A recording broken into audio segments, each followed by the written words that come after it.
green or not. But we got Ned versus Goma. Tell me about Goma a little bit, because I just- believe, according to a little bit of the temperature I've taken from the venue here, is that Goma is a little bit of a hidden boss. In Michigan. I was gonna say Goma is kind of Michigan refers to him as the Midwest best kept secret. He's an Olimar main. He was an Olimar main in Smash 4, and as seems he to was be the Olimar case, Mario, he was Olimar, some kind of Olimar combination Mario, in Smash 4. Towards the end, though, he's much more Olimar than Mario. But regardless, he's like a lot of ex-Olimars coming out swinging this game. He's had incredible results in Michigan. He's number 3, I think, on our first PR. Yes. Just behind Daybreak and Zenodo. And his record against out-of-state players has been not even just out-of-state players, but like top, like well-known out-of-state players. He's been particularly good. At Ursa Minor, he beat good player who's I'm not going to remember who it was, but somebody really good. Today he beat Dan and Yeti. Pretty good day. To get here versus Ned, so I'm really excited. I love commentating Goma. That's good. I was a Olimar player in Brawl, so I tend to appreciate the character a little bit more than some others, but it's still kind of hard to commentate Olimar because you have to keep up with those picking placements. You have to keep up with a lot of what's going on. Yeah, I just love the way. I don't know what it is. And maybe it's just because he's a friend of mine, but I love the way Goma plays. He's managed to take sets off of Ryuga also in Michigan. So a lot of just like barely old avoiding PGR the up B vine whip, but he finds himself victim of the up air. That's the thing about Ivysaur, is those hitboxes are so huge, and it feels like you dodge one, you get hit by another. Yeah, the situation you're in with Goma, I'm kind of the same with Ned, which is obviously I know him as Pokemon trainer, and I know Ned, like always, is good, but I've never really watched him, and I've heard that his Squirtle is particularly impressive. It'll be tough to see the Squirtle come out to play, I feel like, versus Olimar in general, because look at this. Wow. Ivysaur just gets so much work done versus this character. It feels like you can combat at a range very well with Ivysaur, and just generally you should just be optimally playing with Ivysaur as much as possible, but okay, nowhere to go. He killed him by throwing just side B like a yellow Pikmin at Charizard during his Flare Blitz, and Charizard just bounced off the yellow Pikmin and then was too far away to up B the stage, out of jumps. Flare Blitz is really bad. In case you were wondering, there are a lot of people who are like, okay, Flare Blitz is really good, but then someone shields it one time, it's like, okay, Flare Blitz is the worst. That's the way Flare Blitz works. It's like, what is it? What's a good example? Like Captain Falcon's side B. It's like you land it and you're like, I'm awesome, and then you don't land it and you're like, I'm the worst. That's the way Flare Blitz works. Yeah. Okay. Is he going? dead? No, he gets an extra jump here with Charizard, and it's still not enough. Kind of a missed input, I feel like. Maybe just a missed recovery from Ned. But he will get to play the Squirtle, and we'll see if he sticks with it and shows you a thing or two. Yeah, I'm impressed that it's like Ned is winning. It's as close as it is because both of his deaths were early and goofy. Yeah. So. And he still finds himself with a 60% lead. So yeah, Ned feels comfortable in this spot, I believe. Seems to know. Just using every single jump as possible just to wait for all those Olimar horizontal abilities to be expelled, and then finds a way in. I don't know if does Chicago have not really Olimar representation, or is it just the fact that Ned is one of those, he's a good player, he can play against about any character? He's an excellent player. Yeah. We don't have too much Olimar representation at this point in time. Yeah. But, okay, Vine Whip Sweet Spot is weird and big and giant. Yeah, it's got, you see, when the Vine Whip comes out, you see like the animation of like the whiplash of it, and the whole entire thing will kill you, especially if you're a tiny little guy Sure. like Olimar. Olimar is very light. That's one of the weaknesses that isn't really mentioned too much. No. Like, people mention his recovery. I'll mention his recovery as a weakness, for sure. But Yeah, he's super light, so he'll just die at like 85 to a sweet spot up the. Oh, I think they're going to show This Flare is Blitz. the dare. No, this is the dare, I Is it? believe. And that's Oh, no, this is the edge guard. The Okay. side B Yeah, throws the yellow Pikmin. Pikmin side B throw is It enough was- to just kill Flare Blitz. Not even like a forward smash, just lobbed the yellow Pikmin at him, and it shut Charizard all the way down. I don't even think it killed the Pikmin. Wow. Right. Double up smash. Actually only leading to the 30, which is weird. It's kind of strange to say Olimar only did 30% of that combo. Yeah. It's kind of the reason why he's good. Forcing the issue, though, is Squirtle. He's like coming up here. Like, he was in disadvantage out of a combo situation from Olimar, but he can still force it by just coming in with a forward air at the perfect time. It killed the Pikmin and allowed him to continue the ledge trap. All right, so as we see with a lot of Pokemon trainers, you kind of get them up to 60 and switch to Ivysaur. That seems to be a really common trend with most Pokemon trainer stocks.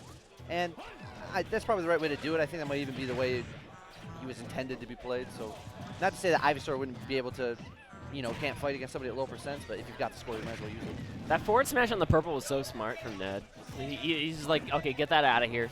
I don't even mind if I get punished for it, but at the same time, Goma coming through with just some big swings. Back air with the yellow Pikmin is enough to take it at about 130, 140%. Wow, I didn't know Olimar's red Pikmin, really went far through the stage to hit him underneath before he grabbed the ledge. Nice big hitbox.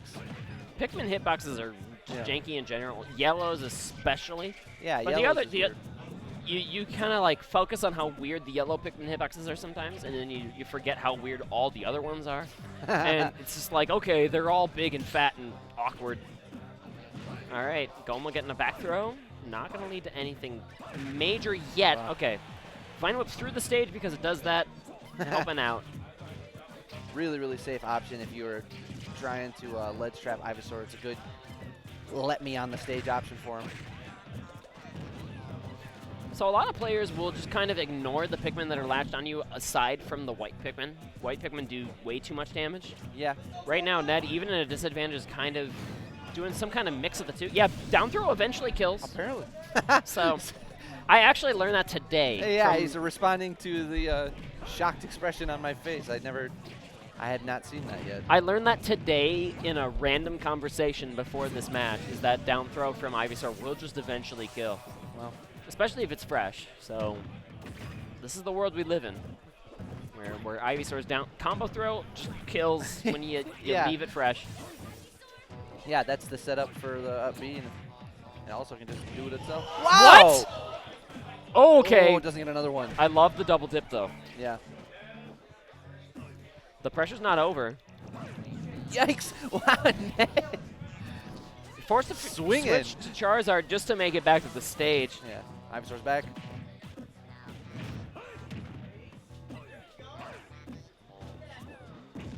Goma in a good spot though. He's fighting his way through. He's got stage control. Not giving Ivysaur an inch to run. That's an important part. Yeah, Goma's doing a good job of staying at a distance where he's pressuring Ned at the ledge, but also far enough away that he can't poke him with the up B. Yeah, right by where that mailman is in the back of the screen. But that cross-up roll, buying Ned a lot of space, but okay, the back air from Olimar also just completely answering. Yep, see you later. 2-stock. Wow, nice response from Goma. Really taking advantage of the Flare Blitz. You got to. Yeah. Ned's used it twice, and he's died both times. I'm that player who like gets hit by Flare Blitz every single time. Oh, so I've never avoided a Flare Blitz in my life. Goma not similar to the commentator desk right now, which is really, really, really scrubby. But that's also why he's guaranteed 5th at this tournament out of 256 plus entrants. Yeah. So here we are. Oh, by the way, I need to mention this at the Players Ball. I messed up Goma in Mario Party. Oh yeah? Mario Party 6, yeah. He got freed up by my mans. I mean, if you got to pick one game to be better than somebody at Mario Party 6, yeah. Yeah. Fair enough. I pick it over Ultimate 7 days a week. Well, Smash Wheel we go. Ned favors this choice. He ended up picking here against the Link player, Serac. Yeah. A couple of times in a row. And I actually questioned it until he finally found the run back. That was cool. Okay, tell me what was cool. Here? Tell me what was cool. Sprint down tilt, sprint down tilt, sprint down tilt. It doesn't sound cool out loud, but I'd never seen it before, so that's why I liked it. The squirrel down tilt? Yeah. And the jab block? Yeah. Was that cool? Yeah. That's what I'm talking about. So we've got Pokemon trainers in Michigan, but no, they don't use Squirtle. I don't get to see good Squirtle very often. And I've heard Ned is the Squirtle. So I'm gonna help you out here, which is I contacted Ned for 3 months, and then he talked to me at a tournament, and he was like, you know, you've been saying Squirtle's down tilt is, or Squirtle's forward tilt is his down tilt this whole time. Oh, was that a forward tilt? I think it was a forward tilt. I wasn't watching as closely as you, but it's so low. Oh, I very good chance I'm wrong about that. Because his down tilt is he goes with his head on the stage. It was the forward tilt then. His forward tilt is he uses the tail. So that's what it was. I got you. Thank you. Gomer, the Gomer tag, trying to run this back. All right, that dare not going to hit the Charizard head. Ooh. And this is the thing, is that tipper forward tilt from Charizard will actually just kill you sometimes at really awkward percents. But speaking of killing you at awkward percents, here comes Ivysaur, and there you go. Back air, up B, so many moves. Just about every aerial of Ivysaur's combos into that up B at some percent. Maybe not up air or down air, so I guess I'm wrong about that. But his nair, his back air, and his forward air all will lead to the up B, and the up B can kill. You might just kill him. Oh, okay. That ends up hitting the ledge instead of hitting the Olimar. The up B will kill like at fairly low percent. If you get the right trajectory, you can kill him at like 70 or 80%, especially a light character like Olimar. All right. Oh, he went for something, and Goma just didn't get. He just kind of stood there and watched it miss. So he down B armored through the back air, which is just like the I know you're gonna press a button here and see you later. Yeah, Ned he had already buffered his next. I don't know about buffered, but he had already decided what he was gonna follow up with after the whistle armor. And you know, I mentioned Chicago doesn't really have too many Olimar players, but playing around the down B armor is the trickiest thing about the matchup. But it just seems like Ned's able to disrespect it so many times that he's just got himself a 2-1 lead. Yeah, he was at 40% on his second stock. That was very, very dominant by Ned. When you're able to find the burst damage that Ivysaur can sometimes just bring out, you can play completely disregarding the down B armor. You can play completely disregarding the disadvantage state of Olimar at sometimes. Yeah, I agree. As long as you don't forget about the whistle. That's the one thing. One thing about Olimar disadvantage that you can't disregard is the whistle. Olimar can come out with some bursty damage combos at sometimes, but he has to be in a grounded state to do so. Yeah, he gets big damage combos at super low percents out of up smash. But you got to be at pretty low percent, and then after that, it's kind of. Ned's just been kind of making Olimar try to start his offense from the air, and that's an important development in the matchup. Because like, as long as Squirtle controls the ground, you're good. Yeah. If Olimar controls the ground, then that's him playing his game. All right, controlling the ground. Here comes Gomakenpi, getting some good damage in. Stop the withdraw. I couldn't think of the name of that move. Yeah, withdraw is the side B. Yep. If you hit it with a strong enough move, Squirtle will just kind of stop there and just be vulnerable for some time. But all right, speaking of vulnerable. Man, that really looked like Goma was about to definitely. He was an advantage for 90% of that stock, but then you're underneath Ivysaur and your whole world is just. You're like, wait a minute, I'm mega dead. How did this happen?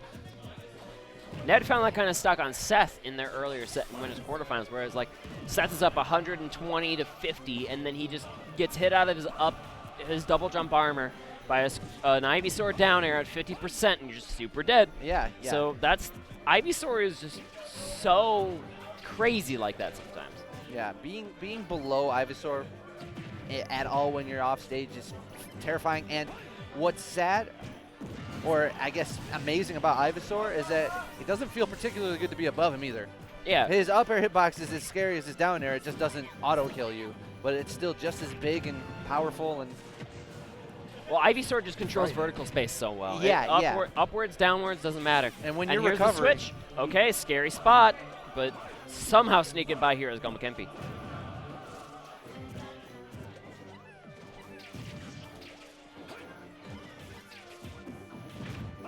All right, now controlling the ground space. Gomakenpi getting a good couple of hits in here and somehow tying this game. Yeah, it's all even. He brings the Squirtle back out, but I think, it's just a means to get to Ivysaur when you're both at that high percent. This is definitely the character you prefer to have out. Ignoring some of these Pinkmen, I believe, is Ned, but stuck on the platform, and that purple up air almost enough to take the stock. The Charizard back air almost enough to take the stock. Everyone's living somehow. I'm actually surprised that the Charizard back air didn't kill. It must not have been the strongest hit, because Charizard's back air murders when you get the right hit. Is there a weak hit of that? But I was gonna say, I think even the weak hit isn't that weak. So I thought that it would have killed, but I guess. I mean, here we are. Here he is, 133, still alive. Playing it very slow with this Charizard and somehow finding a full hop.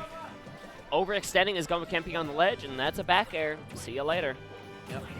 They're about to seal this up if Goma can't find this stock.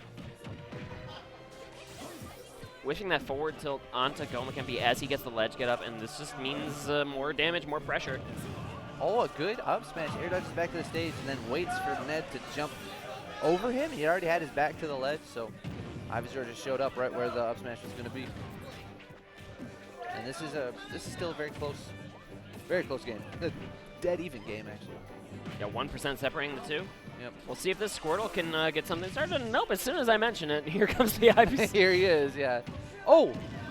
I apparently have jab set combos. I didn't know. I've never seen Goma do those before, but learning something. He's still learning new stuff with Olimar, despite how good he already is. This feels like just glancing blows in the disadvantage back and forth. Some players making some unfortunate reads when in an advantage state, and somehow here we are. But the forward smash it just from ignored. the ledge. Yeah, it like went underneath the purple up smash. The blue, that's gonna kill. Wow, man, that blue Pikmin's. I wish he had some type of facial expression when he was doing that. It zooms in and he just looks like a drone. It's kind of what he is, but you know. I thought at 120 he was living, but you know, I'm wrong. No, that 120. It's a powerful throw, and he had a lot of rage too. So I'm not surprised by that. Game 5 after a 3-0. I wouldn't call it a drubbing from 8BitMan, who got the win over Choyo James earlier. Is Ned number 1 for you guys? Yes. Yes, he is. Okay. Ned's number 1. Seth is number 2.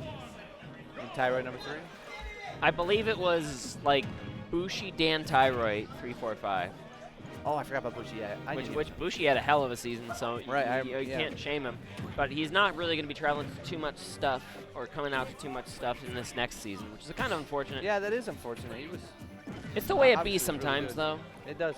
It does be like that, unfortunately. We will miss Bushi. Watching him for those of us who don't actually get to play with him. Yeah, he plays a really sick Snake. Dan plays a really sick Mario, but he unfortunately finished outside of top 8 this tournament. Yeah, I watched Dan versus Seth. They had a Game 5 set that was really fun to watch. To make it to top 8? No, it was for 17th, actually.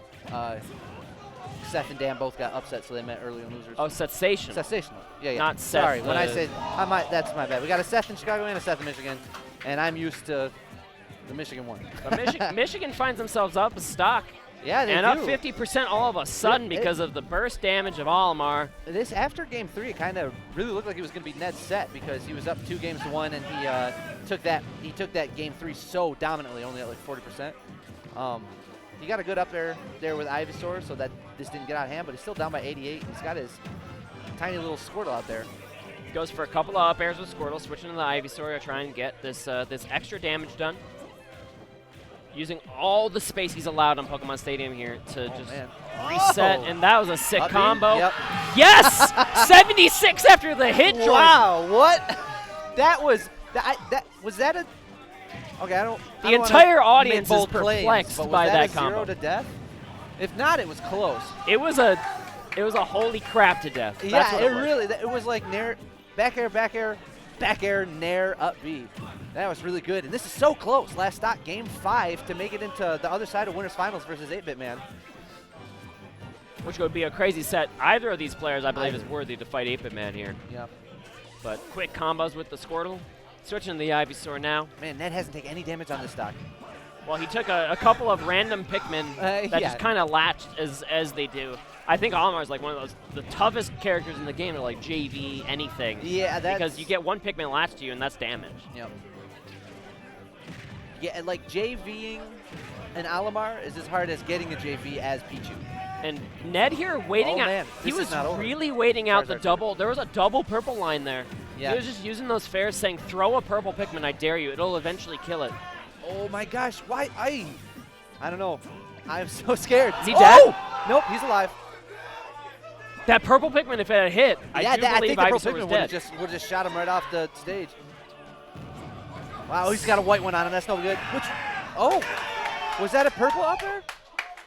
I don't know what that was, but it's enough to KO, Yeah. and suddenly, All right, Goma with the set comeback and the game comeback to make it. He's man, he was projected to lose in like quarters or the